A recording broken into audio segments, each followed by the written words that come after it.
Entonces, bueno, muchísimas gracias por la invitación. Estuve tratando de armar todo, bueno, bien porque estoy con una computadora prestada.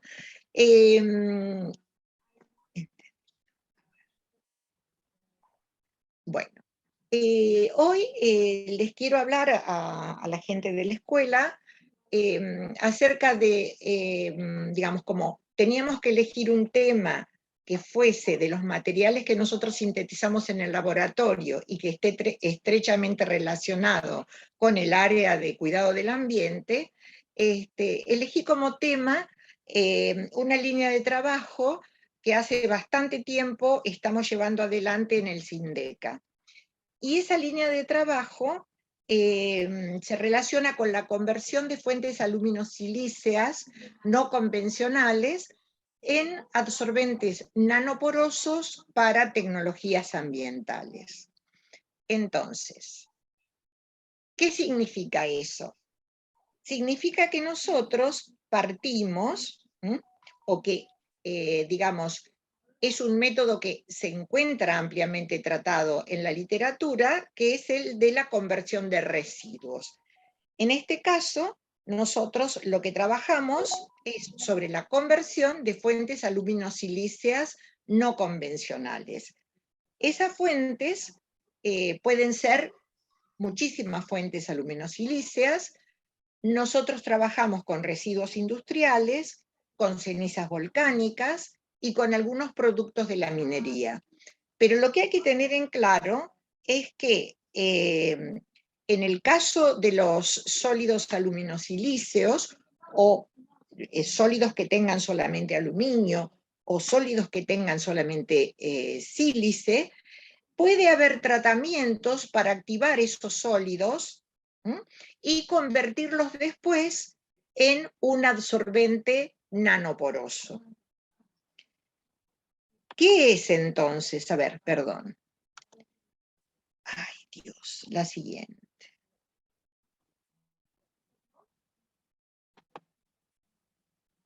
Bueno.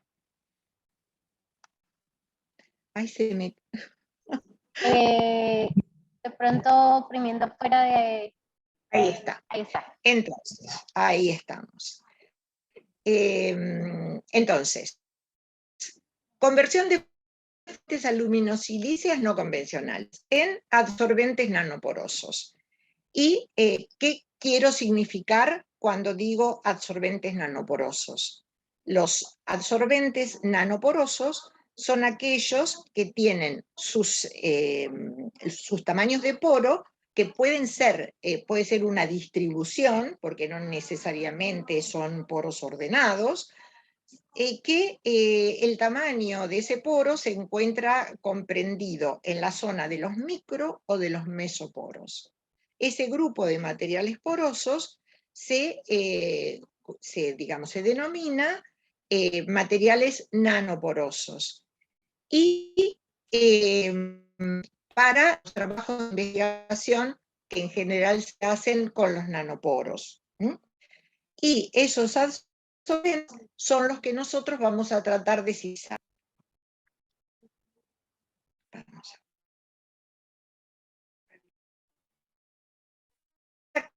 Para el desarrollo de tecnologías ambientales. Las tecnologías ambientales son, en el caso de la utilización de sólidos nanoporosos, están relacionadas con tecnologías que se usan para modificar procesos, para minimizar la producción de contaminantes, o también para el tratamiento de efluentes. En general, contaminantes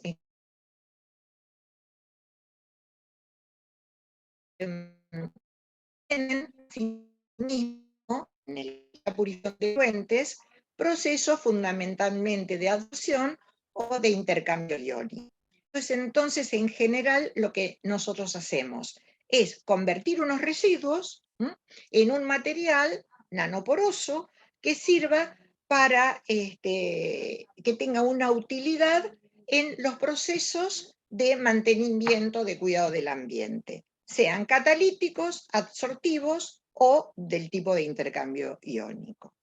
Entonces, para reducir un poco toda esa cantidad de residuos y de absorbentes nanoporosos y de procesos ambientales que estarían involucrados en esta gran área, empezamos a trabajar, o un poco seleccionamos, el producir materiales zeolíticos obtenidos a partir de ¿qué cosa?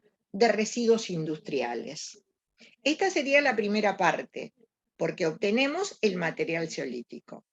Y después lo que hacemos es ver cómo se utiliza, o les voy a explicar más o menos una técnica que puede, digamos, aplicarse a otro tipo de material aluminosilicio para tener la oportunidad de ser reciclado en un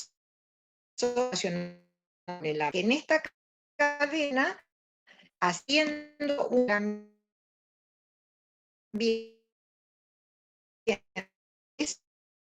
estamos usando, que después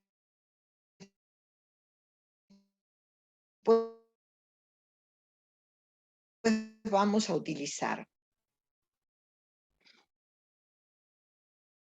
Antes, que son residuos que provienen de la refinería y también de las plantas, de las refinerías y también de las plantas termoeléctricas. ¿Por qué? Porque esos dos productos, esos dos residuos, se producen en cantidades muy grandes. Uno de ellos es el catalizador de FCC agotado, o sea, lo que se denomina en la unidad de cracking el catalizador de equilibrio, y el otro catalizador y el otro material está constituido por las cenizas volantes de las plantas termoeléctricas. Fíjense que ahí en la diapositiva, que ahora me quedé sin puntero, a ver si puedo ver, necesitaría un mouse para, bueno, no importa. Acá tengo 8.000 toneladas que se producen del catalizador agotado y también unos cuantos millones de toneladas, 750, a nivel mundial de las cenizas volantes. Entonces, estos materiales tradicionalmente se ponen en vertederos, o si no, tienen una reutilización a los cementíceos, aditivo en que nosotros de aplicación y de utilizar, pero, a ver, ahí vamos. Ahí está. Otro material que también he estudiado para esta transformación son las cenizas volcánicas. Las cenizas volcánicas que se esparcieron sobre gran parte de nuestro territorio en el año 2011, están constituidas por un material, también aluminosilicio, que tiene un tamaño de partícula muy chiquito, menor de 2 milímetros. Y también tiene una reutilización actual, que es para el relleno de carreteras, para pavimentos, para reemplazo del cemento, pero nosotros también hemos probado realizar la síntesis de esta, que es una especie de residuo, para sintetizar celulitas. ¿Qué son las celulitas? Son aluminosilicatos hidratados, cristalinos, que están formados por tetraedros de sílice y alúmina. O sea, los tetraedros de sílice y alúmina son, como la mayoría de ustedes debe saber, están constituidos por el enlace por los vértices de estos tetraedros, donde en el tetraedro el ion central es silicio-aluminio, que se encuentra en esa coordinación y que se conecta con los átomos de oxígeno. Entonces, de acuerdo al arreglo tridimensional que tienen esos tetraedros, o que uno puede inducir a que se vayan, digamos, ligando de una determinada manera, se forman un montón de estructuras zeolíticas, y no solo zeolíticas.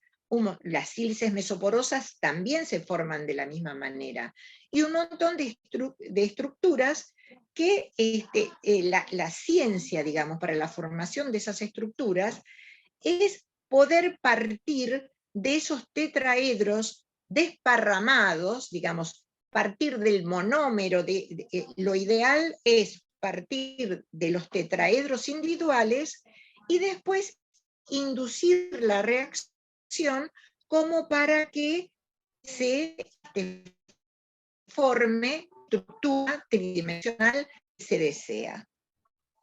Por ejemplo, una estructura que está acá ejemplificada, tridimensional, es una caja zeolítica.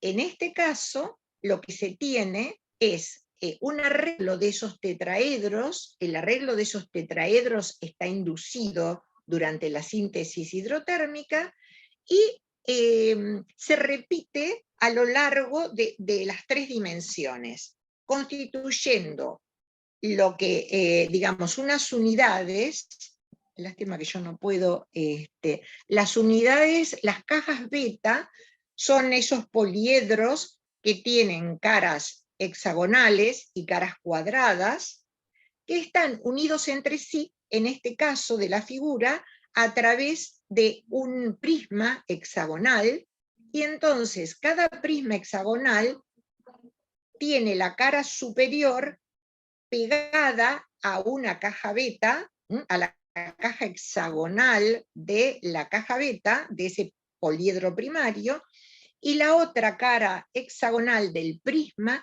se une con la otra caja beta. Y eso, cuando se va a repetir el espacio, da lugar a ese hueco donde están dibujadas esas moléculas verdes y blancas, que son las que están constituyendo, están medio como libres dentro de esa caja, que es una caja zeolítica. Eso se distribuye a lo largo de todo el espacio, digamos, todo el volumen, y tienen la particularidad de que esa caja zeolítica siempre tiene exactamente el mismo tamaño, y que ese tamaño depende de los cationes de compensación que tenga ese macroanión, que es la estructura zeolítica. Porque esa estructura zeolítica uno la puede pensar como que en cada vértice, en cada lugar, por ejemplo, la cara hexagonal que tenemos nosotros de frente, en cada, digamos, intersección, en cada lado del hexágono, en la punta de cada ángulo, hay un ion en coordinación tetraédrica. Y eso puede ser un aluminio o puede ser un silicio. Siempre hay una relación por una regla de las uniones, que se llama regla de Lorentz, que no puede haber más silicio, más aluminio que silicio. Y eso es ¿por qué? Porque las uniones digamos, cuando se agrega silicio, aluminio a la red, el aluminio introduce como tiene carácter disruptivo, modifica los ángulos de la unión covalente, y entonces esa unión se hace más débil. Lo más estable siempre es la estructura donde es pura sílice.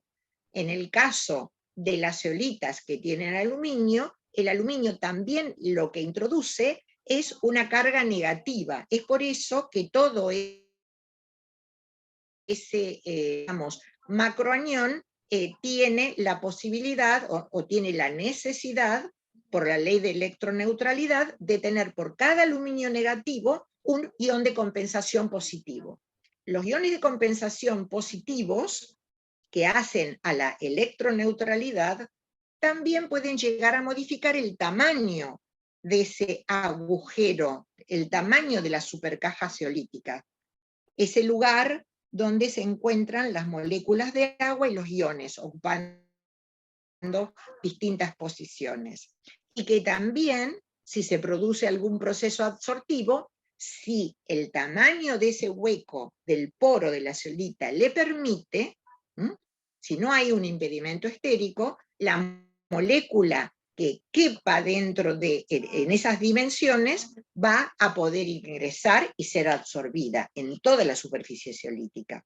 Pero si no, no. Por eso es que también se denominan tamices moleculares. Bueno, entonces, esto es uno de los materiales nanoporosos, que es el que nosotros elegimos para sintetizar y para dar el ejemplo. Pero quiero que recuerden que se pueden, yo creo que mediante tratamientos apropiados, cualquier fuente alumino-silícea puede transformarse en un material nanoporoso.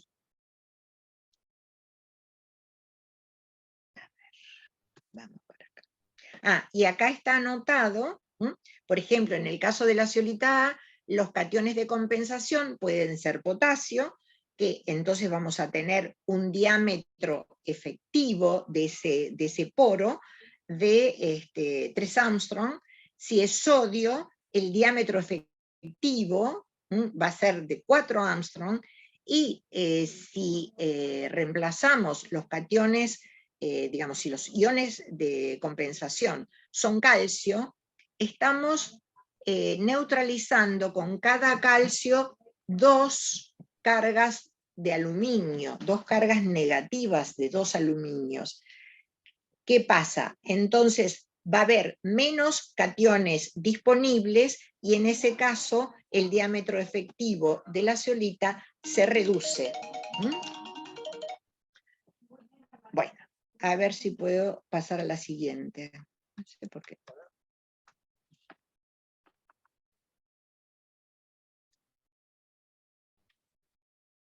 Rosario, a ver que no puedo pasar a la siguiente en tu compu.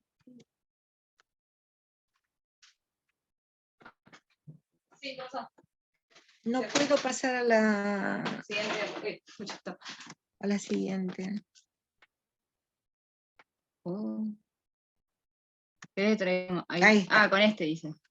Sí, pero lo toqué. Poné más fuerte. Bueno. Acá esto es un esquemita donde está la formación de las zeolitas.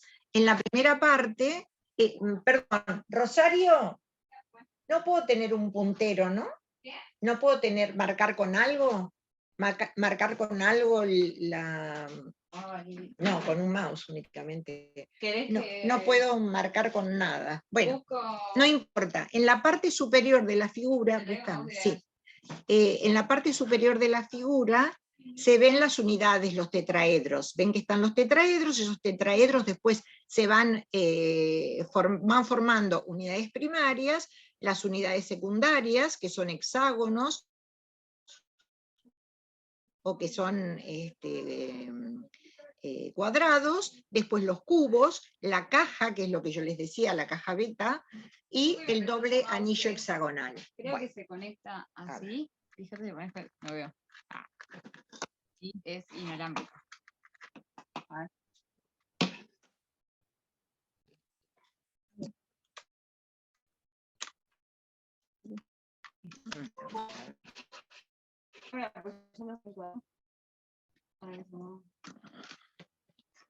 Perdón, un momentito.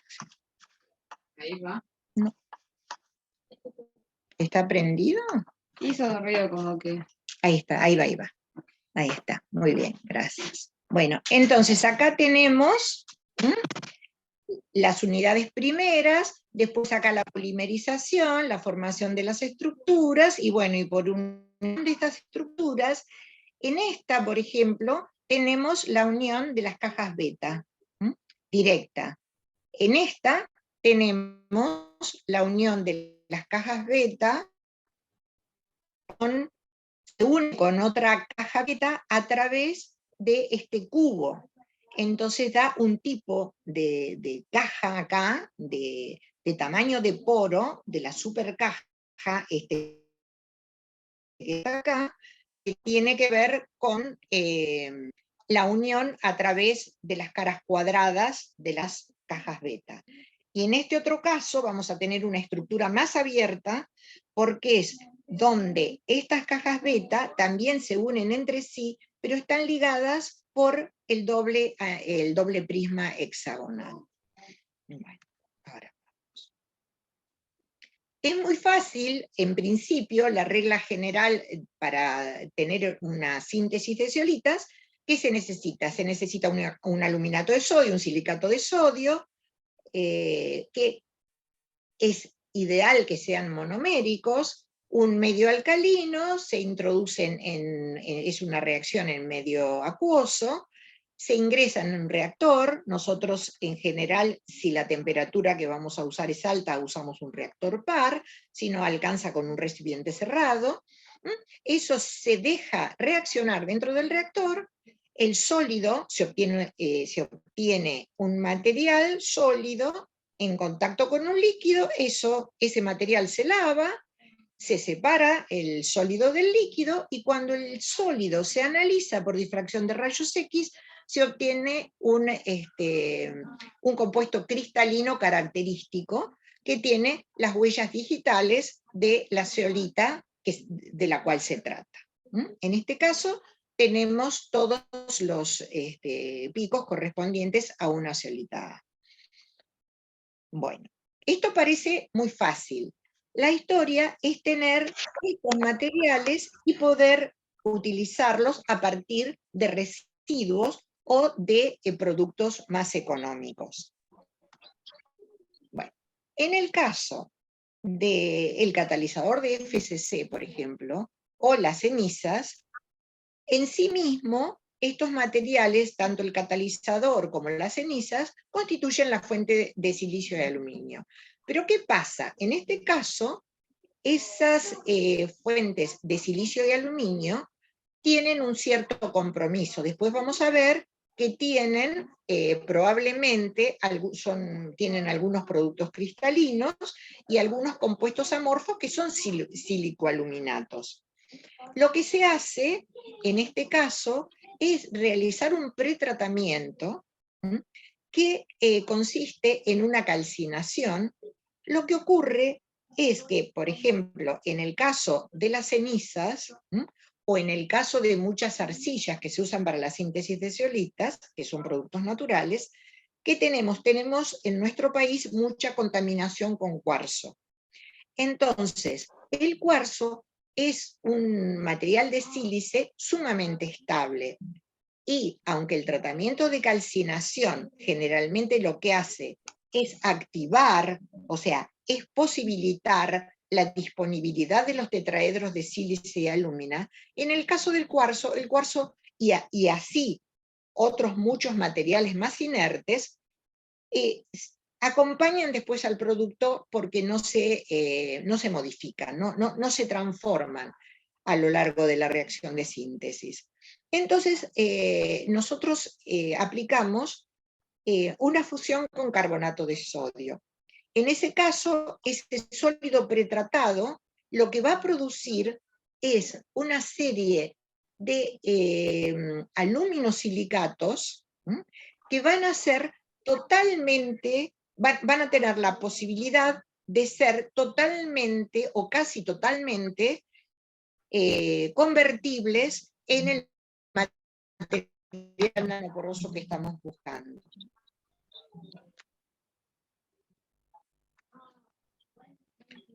Por ejemplo, fíjense, este es una micrografía del catalizador de cracking.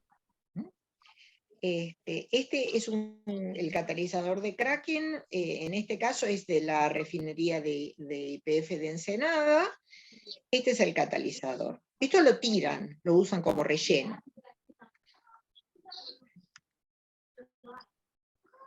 Estas son las cenizas volantes de la central térmica de San Nicolás. Fíjense la cantidad, 63% de sílice, 27% de alúmina. Bueno, en el anterior que teníamos 50% de sílice, 45% de alúmina. Entonces, son ideales.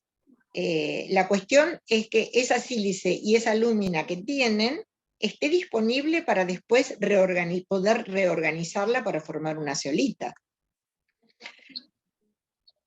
En el caso del catalizador de cracking, si hacemos una difracción de rayos X, el catalizador de cracking está constituido por una zeolita, que es la zeolita I. Esto es una faugasita, una zeolita I intercambiada, y nosotros vemos que acá no tenemos los tetraedros disponibles, los tenemos formando esta estructura. En el caso de las cenizas volantes, aquí no vamos a tener cuarzo porque el catalizador de cracking no puede tener cuarzo por problemas de abrasión.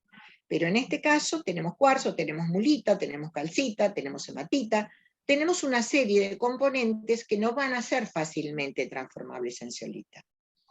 Entonces, es por eso que les hablaba yo del tratamiento de activación. Bueno, ¿qué se hace? Se hace la calcinación en presencia de carbonato de sodio, y lo que se observa es que si nosotros acá tenemos el catalizador que está a 800 grados centígrados tratado 1 hora, siempre combinado con carbonato de sodio. El catalizador a 830, el catalizador a 850. En todos los casos, lo que nosotros vemos es que se forman unos isomorfos digamos, se forma un compuesto de aluminio, sílice y oxígeno, que son, digamos, tienen los mismos átomos arreglados de manera diferente. En uno de estos compuestos es la glucarnegita y el otro compuesto es la nefelina. En el caso de acá tenemos el catalizador FCC agotado, que es este, y acá tenemos de la misma manera las cenizas volantes. Y también vemos en los dos casos que lo que se nos forma con la calcinación en presencia de carbonato de sodio son estos dos compuestos inorgánicos. Ahora, ¿qué vemos acá? También hicimos estudios mirando, o sea, uno va a tener modificaciones con la cantidad de carbonato de sodio que se le agrega, con la temperatura de calcinación que utiliza, y también con el tiempo que lo deja calcinando. Entonces, todas esas variables se estudiaron y se probaron la síntesis de zeolita sobre esos materiales. Entonces, ¿qué es lo que se vio? Que las uniones existentes, a través de la activación, ¿qué hacían? Hacían una amorfización y un reordenamiento cristalino, pero en el estado sólido. Digamos, dando lugar a esas fases cristalinas y a un amorfo, que es lo que vimos en los diagramas de difracción. Entonces, ¿qué nos llamó, qué llama la atención en este caso? Llama la atención en este caso que hay trabajos, acá nosotros encontramos un trabajo del 2009, que lo que tenía es que, por ejemplo, una zeolita X, calcinada a 830 grados, da este diagrama de difracción. Cuando se le aumenta la temperatura de calcinación, llega a este diagrama de difracción. Y cuando sigue, llega a este otro diagrama de difracción. Y lo que se ve es que a 980 grados se forma la nefelina, que es lo que o sea, ¿esto qué quiere decir? Que están intrínsecamente relacionadas las estructuras zeolíticas, porque digamos, la estructura porosa zeolítica, cuando simplemente se calcina, esa estructura de alguna manera va colapsando, se reordena y da lugar justamente a los compuestos que nosotros estamos logrando a través del tratamiento con carbonato de sodio. Entonces, era muy posible que esos productos, seguir la reacción inversa, o sea, a partir de esos productos, tener la estructura zeolítica. Entonces, en el caso de la carnejita, justamente también pasa lo mismo. Se tiene la zeolita X, se tienen 750 grados centígrados, esto se amorfiza. Y cuando se calcina a 890 grados, se forma la carnejita. O sea, se ve que es como que hay la posibilidad de una interconversión por alguna forma de activación de una estructura en la otra. Bueno, entonces, fíjense, acá tenemos el catalizador, después de mantener el sólido atacado con carbonato, sea el catalizador o sea la arcilla, al tenerlo activado por carbonato y colocarlo en el medio de hidróxido de sodio como para sintetizar la zeolita, ¿qué se ve? Inicialmente lo que tiene es picos de nefelina, o sea, cuando ni bien se ingresa al reactor y se mezcla con el hidróxido de sodio y se mezcla con el agua, tiene unos cuantos compuestos cristalinos más. Cuando se deja reposar, que a eso se lo llama envejecimiento, se lo deja reposar, se lo deja estar en equilibrio con esa solución alcalina, lo que se ve es que lo único remanente importante son los picos de nefelina y de low-carnegeita.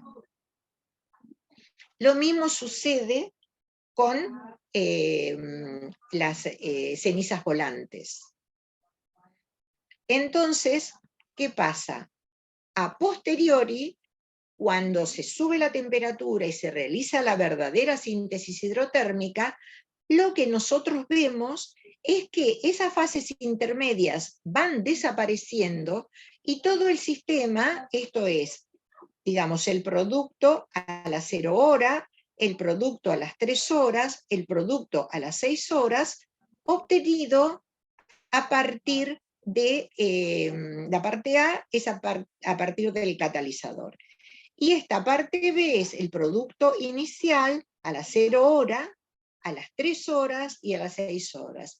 Y en todos los casos lo que se ve es que tanto la low-carnegeita como la nefelina van desapareciendo y van dando lugar a la formación de la estructura zeolítica. Fíjense en esta primera parte, estos son los picos característicos de la zeolita A.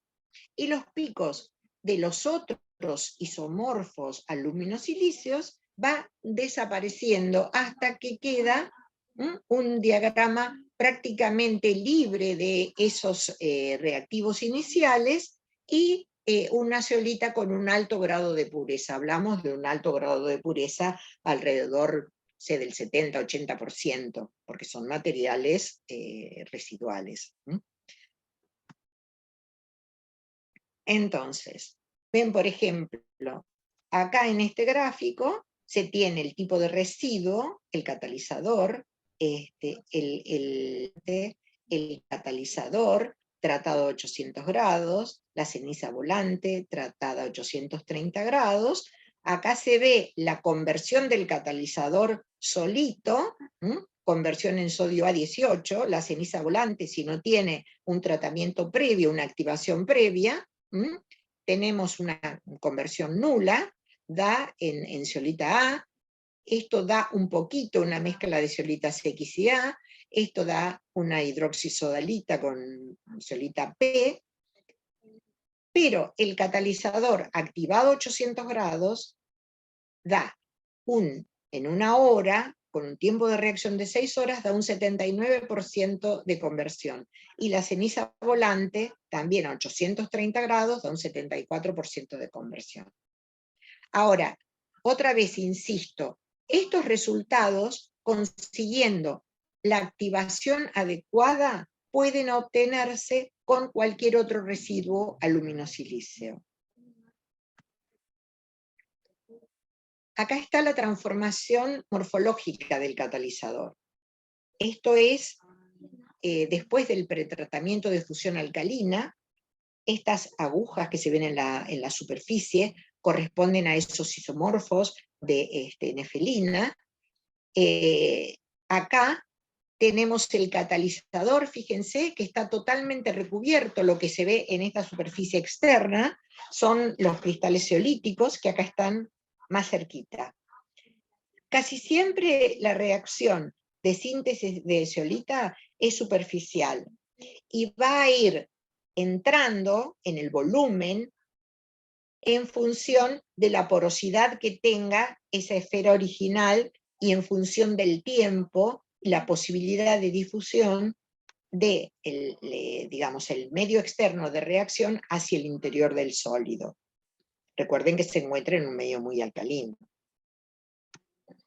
Bueno, la cuestión es que ese material zeolítico que se obtiene se puede utilizar ¿para qué? Yo les dije que el catalizador y las cenizas volantes convertidas dan el material nanoporoso, que es ese material zeolítico. Ese material zeolítico tiene como cationes de compensación del macroanión de la estructura zeolítica, cationes sodio, que son los cationes de síntesis. Esos cationes de síntesis son altamente intercambiables, entonces las zeolitas son muy adecuadas para realizar una remoción de metales pesados. Y la etapa siguiente, porque una vez que yo realizo la remoción de los metales pesados por intercambio o incluso una parte de adsorción sobre el material zeolítico, ¿qué hago con ese sólido que tiene el material que quiero eliminar? Generalmente lo que se hace es inmovilizarlo en algún mortero cementicio. Bueno, con las cenizas volcánicas es exactamente lo mismo, es la fuente de silicio de aluminio, y se hace exactamente lo mismo que con lo que pasa es que cambian probablemente para cualquier otro material de origen el pretratamiento y el tipo de sal con la que hacemos la fusión. Bueno, esta es la ceniza, los rayos X de la ceniza volcánica natural. Y acá está la evolución, en el caso de la zeolita, obtenida a partir de la ceniza. Tenemos, esto es para el caso de cenizas volcánicas. Acá también tenemos una zeolita A pura, pero el comportamiento de las cenizas volcánicas es muy semejante a los otros dos materiales. Y todos los que hemos probado nosotros y que hemos conseguido digamos, la activación adecuada. Bueno, acá están las distintas muestras. Se tiene el tratamiento, la relación de los pesos de ceniza con el carbonato, la temperatura, el tiempo de fusión, donde se usa el carbonato de sodio, el reposo de 48 horas y bueno, y la reacción. Son todas las condiciones de síntesis. Y en este caso, no alcanzo a ver porque tengo, a ver, ocultar. Acá tengo la conversión máxima, que ven, tenemos un 72 o un 88% de conversión máxima con este tipo de residuo. Bueno, las características, la isoterma de absorción, la distribución, se usó un software especial para zeolitas, y en este caso, en el caso de las cenizas volcánicas, tenemos también, fíjense cómo se ven los cristales zeolíticos. Lo que vemos en todos los casos es que es un fenómeno que va penetrando desde la superficie hacia el interior de las partículas, la zeolitización. Y en resumidas cuentas, lo que se tiene es el sólido activado, madre, un reordenamiento en contacto con el líquido madre y la síntesis hidrotérmica. Bueno, se me han puesto... ahora vamos a parte de esos materiales que sintetizamos. ¿Hasta qué hora tengo yo? 16:51. ¿Puedo saber hasta qué hora? No sé hasta qué hora tengo el... Sí, son unos 20 minutos más. Ah, ok, muy bien. Sí, 20, media hora más. Ok, bueno. Entonces, hemos usado y hemos hecho muchos ensayos para la eliminación de cationes contaminantes de aguas residuales. Lo que tienen las zeolitas es que son absorbentes selectivos, seleccionan porque tienen un tamaño de poro muy chiquito. Hay muchos compuestos que pueden entrar dentro de esos poros, pero muchos que no pueden entrar. Entonces tenemos una selección por impedimento estérico, después tenemos una selección también por carga y por, digamos, afinidad. Hay para cada estructura zeolítica una afinidad diferente por los distintos cationes que pueden encontrarse en las aguas. Entonces, la manera de encarar un proceso de purificación de un agua residual puede hacerse por un proceso continuo, que eso sería a través de una percolación, se arma un lecho fijo, se hace pasar el agua a través de ese lecho fijo, con un tiempo de residencia en ese lecho, y después el lecho se regenera.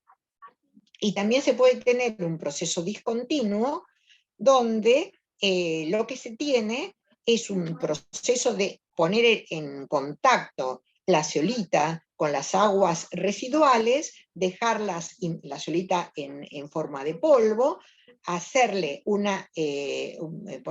hacer un contacto íntimo y después hacer una eliminación del lodo.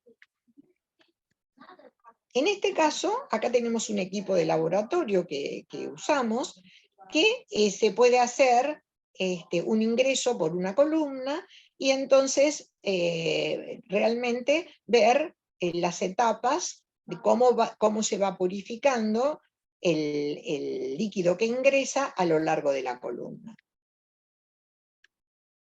En este otro caso, esto es un esquema, entrarían las aguas residuales a un sistema batch. Acá se coloca la zeolita, se tiene un tanque mezclador, se produce un procedimiento de mezclado íntimo entre las aguas y la zeolita, y eso después pasa a un tanque de sedimentación donde se obtiene por un lado el lodo y se obtiene el agua purificada de alguna manera o tratada a la salida.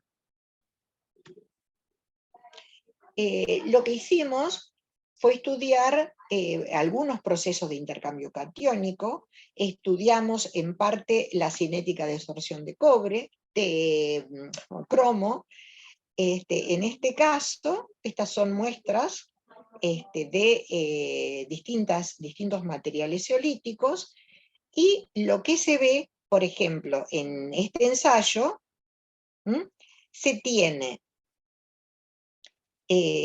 una concentración, lo que se va a tratar es una solución de laboratorio, donde tenemos una concentración determinada, que debe estar acá, valores de la concentración de cromo en miligramos por litro en la fase de intercambio, usando 1,3 gramos de la muestra espero que no se me hayan ido las, porque ahí decíamos, bueno, esta es la zeolita a 25 o a 50 grados para una concentración inicial de 42 miligramos por litro. ¿Qué es lo que se hace en estos ensayos? Se tiene un recipiente donde hay 1 litro de solución, donde se tiene una concentración de 42 miligramos por litro en en ese recipiente de vidrio, se le agregan 1 gramo o 3 gramos de la muestra de zeolita, se pone en agitación y se van tomando muestras a lo largo del tiempo y se analiza la concentración de cromo en el líquido que está en contacto con el material zeolítico. Y fíjense, por ejemplo, en este caso, que tenemos en todos estos casos tenemos 42 ppm. Acá tenemos una muestra que inicialmente tiene, medido por absorción atómica, 43,9 miligramos por litro. Y vemos, en este caso, con este material, cómo va bajando la concentración. En este otro caso, tenemos otra muestra que vemos también cómo, fíjense, acá como a los 20 minutos ya prácticamente está libre del catión. Estas dos experiencias están hechas con 1 gramo. Y estas otras que tenemos acá están hechas, a ver, creo que estas dos que están acá, están hechas con los 3 gramos. Esta está hecha con 3 gramos y esta está hecha también con 3 gramos, pero a otra temperatura. Entonces, a ver, ¿por qué les quiero mostrar este ensayo de acá? Porque lo que se ve es que interesa la relación sólido-líquido y que además interesa la temperatura a la cual se realiza el intercambio, porque es muy sensible a la temperatura. Y además hay otra situación que en general, cuando uno adiciona la zeolita tiene un pH 10. Cuando se agrega la solución, es útil controlar el pH porque pueden producirse con distintos cationes algunos fenómenos de precipitación si es que el pH del medio donde se puso en contacto, el medio que se usó para purificar, se eleva el pH debido al agregado de la zeolita. Pero fíjense de todos modos que acá nosotros tenemos que a los 20 minutos es como que tenemos una concentración muy baja de cromo 3. Y acá también, para esta temperatura, sube un poco porque la cinética del intercambio se modifica con la temperatura. En este otro caso, ¿qué tenemos? Valores de la concentración en 1 litro de la fase líquida de intercambio usando 1 gramo, 3 gramos de zeolita sodioa a 25 y a 50 para una concentración de 42. Es lo mismo. Bueno,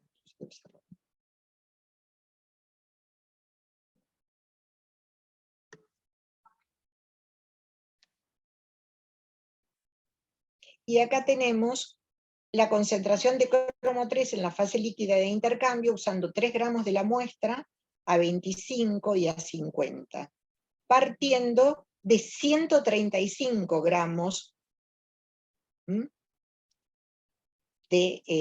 o sea, se tiene una concentración más grande de cromo 3, de miligramos por litro. Esto no está mal acá. Esto es 135 miligramos por litro. Son cantidades chicas, concentraciones de miligramos por litro. Entonces vemos que acá tenemos 115 y vemos como siempre se tiene no siempre tan efectiva como acá cuando tenemos 42 o 135 miligramos por litro de cromo 3, vemos que medido por absorción atómica andamos en los 115, 138, esto ocurre a 25 grados y esto ocurre a 50. Entonces lo que hay que ver es una optimización de la relación sólido-líquido en función de la concentración que se tenga en la solución que se quiere purificar.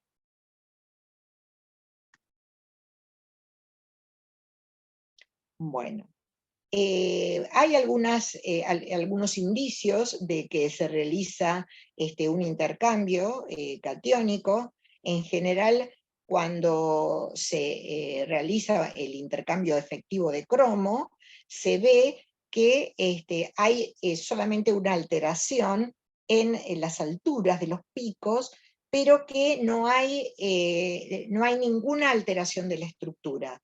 Eso es lo que nos dio a nosotros. En algunos casos hay reportes en la literatura que la estructura zeolítica retiene el catión cromo y el intercambio no es reversible. Es como que esa estructura captura al catión cromo y lo retiene, y después es imposible reemplazar ese catión, o sea, hacer el intercambio reversible. Esto no se puede regenerar, digamos, si se usara como intercambiador catiónico. Bueno, acá es donde vemos, hicimos una pastilla del producto zeolítico, y lo que se ve es que el cromo está mayoritariamente repartido sobre la superficie. Eso es con un análisis de EDAX. Y también se observan algunas alteraciones en el FTIR, donde se puede notar alguna sensibilización de la estructura cuando se realiza el intercambio.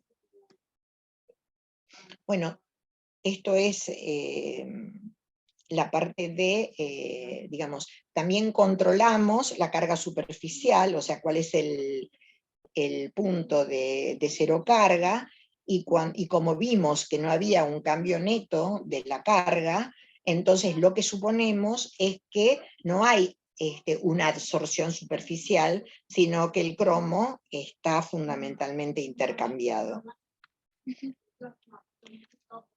Eso en cuanto al intercambio, que es bastante lo que hemos utilizado. Hemos hecho intercambios con otros cationes. El problema es la selectividad, cuando uno tiene que tratar una solución con muchos cationes. Hay que seleccionar el tipo de material zeolítico que se puede usar, porque puede haber competencia o desplazamiento. Entonces es un poco complicado. Siempre las experiencias válidas son cuando uno tiene realmente la solución a tratar y hace la prueba con esa, que es lo que realmente se va a intercambiar y a retener en la zeolita. Lo que les quiero contar también es que hay otras aplicaciones medioambientales de estos productos. Nosotros hemos probado, por ejemplo, los materiales que obtuvimos, las zeolitas que obtuvimos, las hemos probado como catalizadores en la reacción de transesterificación de aceites, utilizando catalizadores obtenidos a partir de la dispersión de sales metálicas en matrices silíceas nanoporosas. ¿Qué significa eso? Significa que lo que hicimos fue, en este caso en particular, tratar de desparramar una sal conteniendo iones alcalinos, conteniendo, por ejemplo, potasio, o conteniendo alcalino térreo, calcio, y probar qué pasa con esa distribución de estas sales sobre la superficie y de la zeolita o del material nanoporoso, y ver si realmente tenía algún efecto como catalizador alcalino.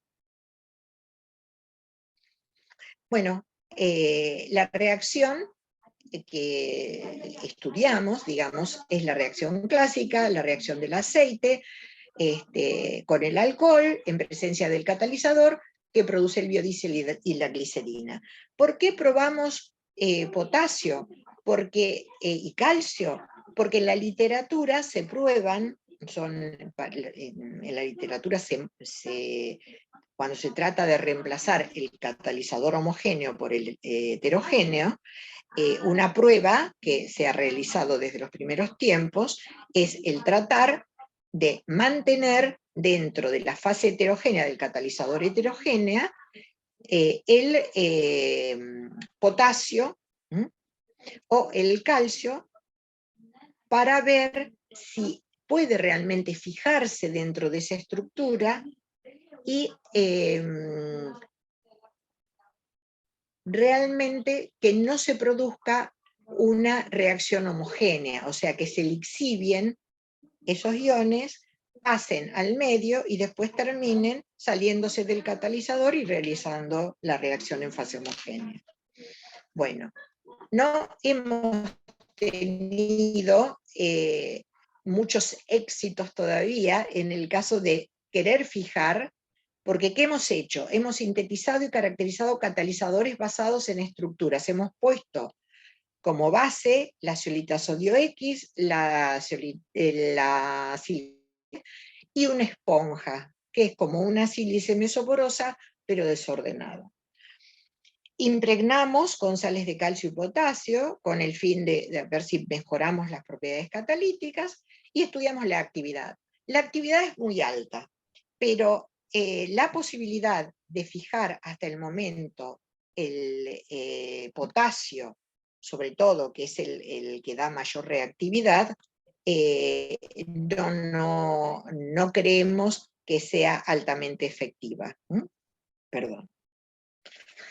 En este momento, como realizando todas estas reacciones de síntesis de materiales zeolíticos y habiendo trabajado tanto sobre la activación con carbonato de sodio y demás, lo que estamos haciendo, estamos tratando de obtener algún compuesto alumino-silíceo que contenga potasio y que sea insoluble en el medio de reacción para la generación de biodiesel. Entonces, en ese camino, aparentemente, estamos yendo con algunos resultados interesantes. También, eso es para la parte de biodiesel. Porque, ¿qué es lo que pasa? Una vez que tenemos las zeolitas obtenidas o las sílices mesoporosas obtenidas a partir de reactivos de tipo residuos o reactivos comerciales que también son económicos, ¿qué es lo que tratamos de hacer? Es tratar de utilizarlos en todas las reacciones donde se usan las zeolitas que se obtienen, que son productos comerciales, que se obtienen a partir de sales solubles, con la ventaja de que nosotros estamos utilizando o materiales más económicos o productos de desecho. En el caso del biodiesel, también estamos contribuyendo con una energía alternativa. O sea, tenemos un ciclo bastante interesante, porque partimos de residuos y podemos llegar a un proceso que está siendo también más compatible con el ambiente. Otra aplicación que nos ha interesado mucho es usar las zeolitas para incluirlas como aditivos en pinturas, y las zeolitas, no las zeolitas tal cual vienen, sino las zeolitas intercambiadas con plata, o sea, no la zeolita sódica, sino la zeolita intercambiada con plata, y la zeolita intercambiada con plata se somete a distintos tratamientos. Por ejemplo, se puede someter a un tratamiento de reducción, generándose nanopartículas de plata, habiendo dentro de la estructura zeolítica nanopartículas de plata y también cationes, que después se incorporan dentro de la pintura, dentro de lo que se denominan pinturas higiénicas, se cubre la superficie con ese sistema, se tiene el catión biocida, que es el catión plata, o la nanopartícula de plata, distribuida en la estructura zeolítica, y eso parece ejercer una actividad biocida interesante porque hay exposición de esas, o sea, hay contacto de esas especies de plata con, digamos, con las sustancias que pueden encontrarse, los microorganismos que pueden encontrarse en el ambiente. Entonces, esto es una aplicación muy interesante, que también hemos usado estas zeolitas, porque ¿qué pasa? En ninguno de los casos que estamos hablando, ni en los procesos de intercambio iónico, ni en los procesos de carga con cationes y nanopartículas de plata, ni en el de biodiesel, parece que sea necesaria una zeolita de alta pureza, porque los resultados que tenemos con estos materiales que se originaron a partir de residuos son muy buenos. Entonces, creo que acá termino la... Me parece que bueno, ahí se me terminó la exposición. Espero que me hayan entendido y les haya gustado.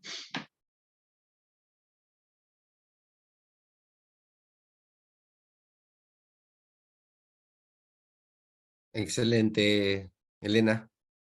Sí, la verdad que, bueno, todas las cosas a ir con zeolita y con todo este tipo de materiales, la verdad que son bastante interesantes, y lo bueno, digamos, que la gente sepa todas las posibilidades de aplicación que hay y todo lo que se puede hacer. Así que gracias, y bueno, muy agradecido por la participación. Bueno, muchas gracias. Tenemos algunas preguntas, doctora Elena.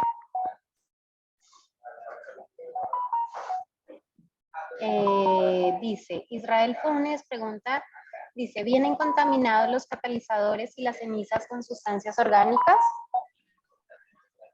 No, sí, tienen alguna contaminación. Lo que pasa que nosotros partimos siempre del material calcinado. Entonces está libre de sustancias orgánicas. Lo que sí tenemos es contaminación con algunos metales.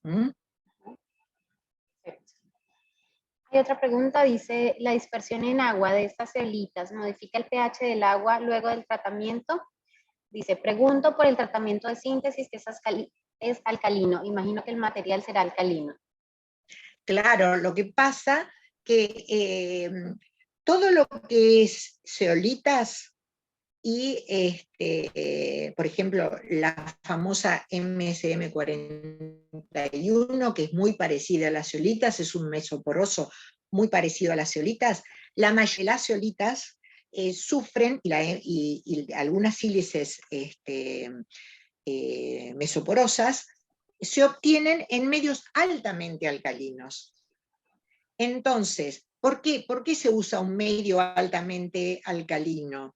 Porque las materias primas que generalmente se utilizan para la síntesis de zeolitas son silicatos y aluminatos. Entonces, si tenemos un medio ácido, vamos a tener la precipitación de eso. Para tener los tetraedros de los que yo hablaba disueltos y a disposición en la solución, vamos a tener que tener un pH muy alcalino. Entonces, la partida, por ejemplo, la mayoría de las zeolitas comerciales, el pH de síntesis está arriba de 14. Si uno le pone la tirita, es arriba de 14. Entonces, una vez que la reacción hidrotérmica, que la formación de la estructura zeolítica se realiza, ese sólido tiene un pH altísimo, porque está en contacto con una solución de un pH muy alto, que sigue estando con pH alto. Ese sistema se lava, y lo que no hay que hacer es pasar a un pH ácido, se lava hasta que las aguas de lavado estén alrededor de 10. Entonces, porque ¿qué pasa? La zeolita también intercambia, se le sale el sodio e ingresan protones. Y además la estructura zeolítica, como se forma en un medio tan alcalino, ¿no? Y son estructuras metaestables, cuando el medio de reacción se pone ácido, la zeolita, la estructura se rompe. Es estable solamente en medio alcalino, así como la MCM41 es estable en medio alcalino. Pero, por ejemplo, la SBA15, que es el otro sólido tan conocido, mesoporoso, el medio de síntesis es ácido. Y no podemos hacer ningún proceso en medio alcalino, porque ahí no resiste la estructura. Entonces, esa es una limitación en cuanto a los usos, en qué medio, en qué aguas, en qué cosas lo podemos usar. Gracias. Tenemos otra pregunta. Preguntan Germán Carrillo que si el calcio, dice, ¿ese calcio es una impregnación o es una modificación post-síntesis? ¿En qué caso? Germán, ¿nos puedes especificar, por favor? Porque no dice más. Mientras él escribe, voy a pasar a otra pregunta. Dice, Gypsy Peña, ¿cómo afecta el pH del agua tratada la incorporación de estos compuestos? Y claro que la afecta un montón, porque el pH del agua tratada, ya les digo, tiene que ser, o sea, no tiene que atacar la estructura zeolítica. Por eso a veces se hace una neutralización, porque no podemos poner una zeolita en contacto con un pH 2, porque no va a durar nada, se va a alterar esa estructura, se va a romper. Entonces, normalmente lo que se hace para la mayoría de los cationes es hacer una etapa de precipitación, por ejemplo, yo que conozco el caso del cromo, lo que se hace es primero una etapa de precipitación. Entonces, una vez que se separa el hidróxido, lo que queda en solución, porque las zeolitas hacen como purificación, porque sacan las cantidades muy chiquitas de contaminantes. Llevan rápidamente la concentración prácticamente a cero. Entonces, por ejemplo, en el caso del cromo, se hace primero una precipitación del hidróxido, y después el remanente se puede tratar con zeolitas. Bien, hay otra pregunta, dice, ¿qué condiciones de calcinación se emplean con calcio como metal impregnado y hasta qué temperatura se puede calcinar el material? Bueno, nosotros lo que hicimos fue llevar, o sea, porque ¿qué pasa? Cuando se hacen las impregnaciones en zeolitas, por ejemplo, cuando hacemos una impregnación, lo que realmente pretendemos hacer es como una distribución de la sal, no cuando hacemos el intercambio, sino cuando usamos la estructura zeolítica como una matriz sobre la que estamos haciendo la dispersión de una sal, por ejemplo, de acetato de calcio, de lo que sea, de la dispersión o de potasio. Cuando vamos a dispersar esa sal, vamos a hacer una mezcla y a poder llevar, si es que podemos llevar, teniendo en cuenta la estabilidad de la matriz, tratar de llevar a esa sal a una temperatura que aproximadamente es la mitad de la temperatura de Taman. Es una temperatura a la cual se va a tener una dispersión, se van a movilizar los constituyentes de la sal sobre la superficie, esperando uno que eso se desparrame, dando lugar a la formación de una especie de monocapa de la sal distribuida sobre la matriz. Bien, tenemos más preguntas. A ver, tenemos otra. Dice, Israel pregunta, ¿puede contribuir a precipitar algunos metales durante el tratamiento de agua, además del proceso de absorción? Es que no es un proceso de absorción, es un proceso de intercambio iónico. En el caso de las zeolitas, es una forma de absorción, si quieren, pero realmente lo que tienen, esto funciona como una resina de intercambio iónico. De la misma manera, lo que no quita que muchas veces sobre la superficie pueda haber una absorción, depende del catión digamos que está reteniendo. Pero si el pH baja a un valor donde el hidróxido del catión, ¿no es cierto?, precipita, entonces en ese caso vamos a tener, se alcanza el KPS en esas condiciones y tenemos, digamos, un valor de concentraciones en solución que inducen la precipitación, vamos a tener la precipitación y además la retención catiónica dentro del sólido, las dos cosas. ¿Se entiende lo que digo? Tenemos otra pregunta, dice, ¿se pueden recuperar las zeolitas de los lodos para posterior reutilización?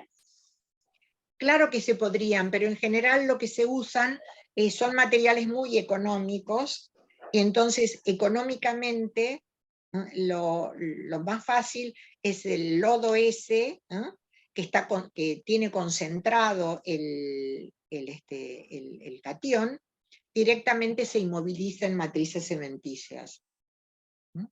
Porque, ¿qué pasa?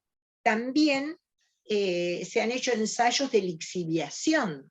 Nosotros hemos hecho ensayos de lixiviación. Cuando, por ejemplo, se hace un ladrillo o se hace una baldosa con un agregado no muy grande del material conteniendo el catión, ¿no?, se observa que no hay, después se aplican unas normas a STM para ver si hay contaminación, disolución, un pasaje de los cationes que están ahí retenidos a la solución, y se ve que no, pasan las pruebas, que quedan fijos los cationes adentro de la estructura cementicia. Por ejemplo, hay muchas zeolitas que pueden utilizarse para retención de radioactivos.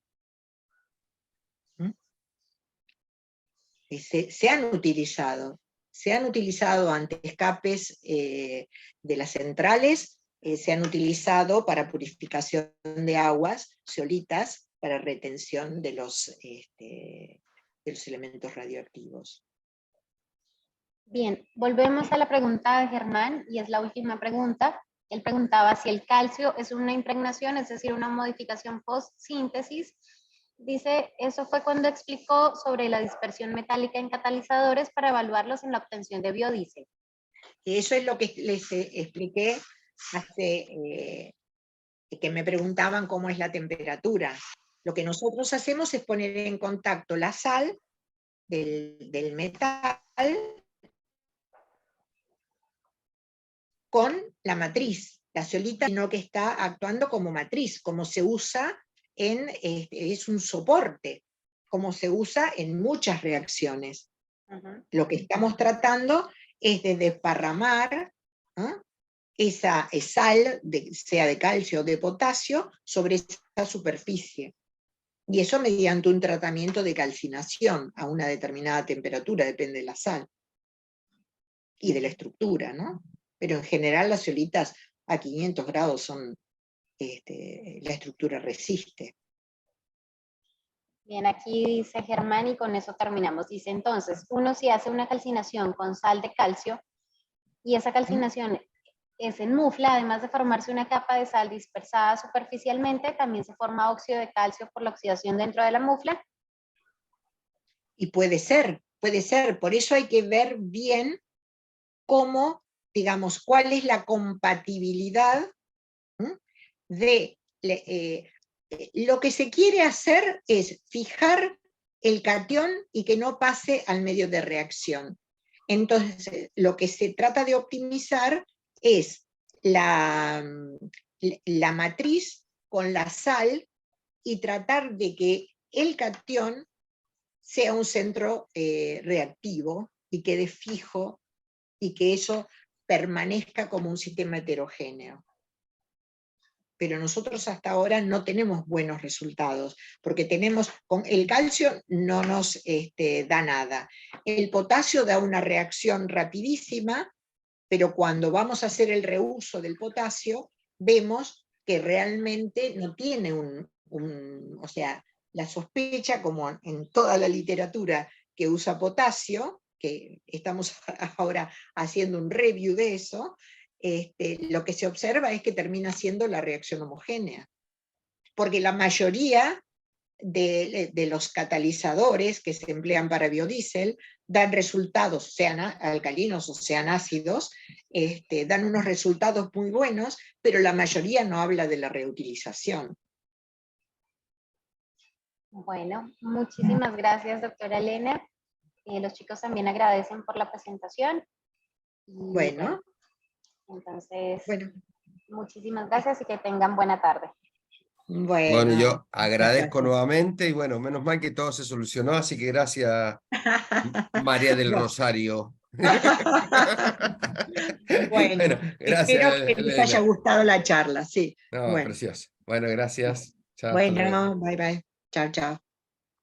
Hasta luego.